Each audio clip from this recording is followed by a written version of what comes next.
अगला प्रश्न है 2, 5, 11 इस तरीके से ये सीरीज दे रखी है, तो इसमें जो अभाज्य संख्याएं हैं उनको छोड़ रखा है बीच में, जैसे 2 के बाद 3 छोड़ दिया, 5 लिख दिया, 7 छोड़ दिया, 11। तो यहाँ पर भी हम 31 के बाद 37 को छोड़ करके 41 लिख देंगे। ठीक है, तो यहाँ उत्तर हमारा ये हो जाएगा।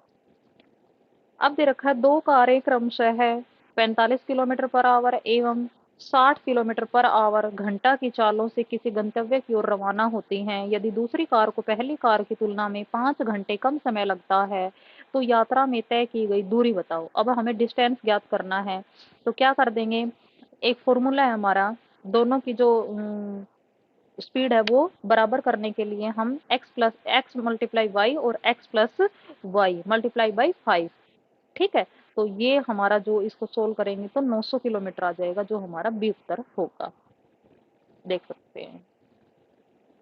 उसके बाद आता है हमारा युक्ति संगत तर्क। ये वाली यूनिट 6 में है और इसको बोलते हैं हम लॉजिकल रीजनिंग, जिसको आप बहुत अच्छे से करके आते हैं। कथन और कारण आते हैं उसमें, कई बच्चे पजल भी हो जाते हैं, परंतु वो ज्यादातर बच्चों के ठीक ही होते हैं। हल्की फुल्की जो रीजनिंग है, तर्क आता है। वह प्रक्रिया जिसमें तर्कों के आधार पर किसी परिणाम पर पहुंचा जा सकता है उसे क्या कहा जाता है, तो उसे निष्कर्ष कहा जाता है। आपका ऑप्शन बी ठीक हो जाएगा। न्याय संगतता के प्रश्न में होने चाहिए, तो 3 पद होने चाहिए, ऑप्शन ए आपका ठीक हो जाएगा। निगमनात्मक तर्क का निष्कर्ष आधार वाक्यों से फलित होते हैं, ऑप्शन सी आपका ठीक हो जाएगा।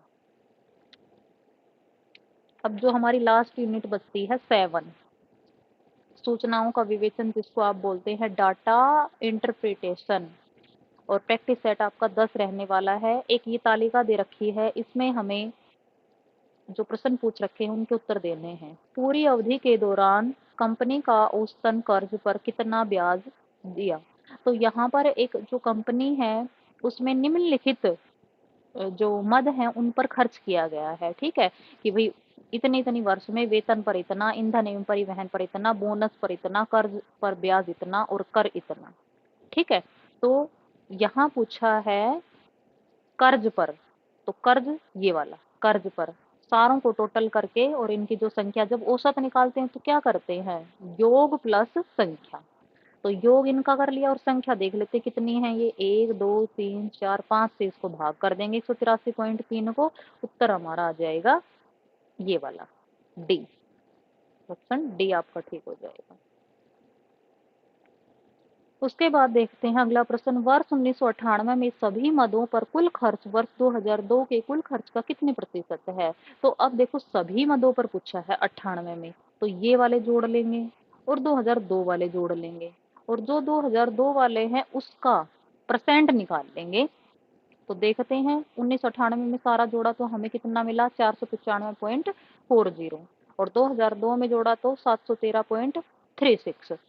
इन इसका परसेंटेज निकालेंगे, ये कितना है, तो ऊपर ये आ जाएगा, नीचे ये जिसका हमें परसेंटेज निकालना है वो नीचे आ जाएगा।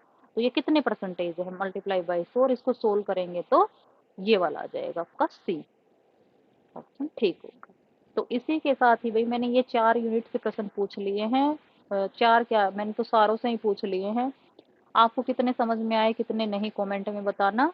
आशा करती हूँ जानकारी आपको अच्छी लगी होगी, और ऐसे ही महत्वपूर्ण वीडियो देखने के लिए मेरे साथ बने रहें। धन्यवाद।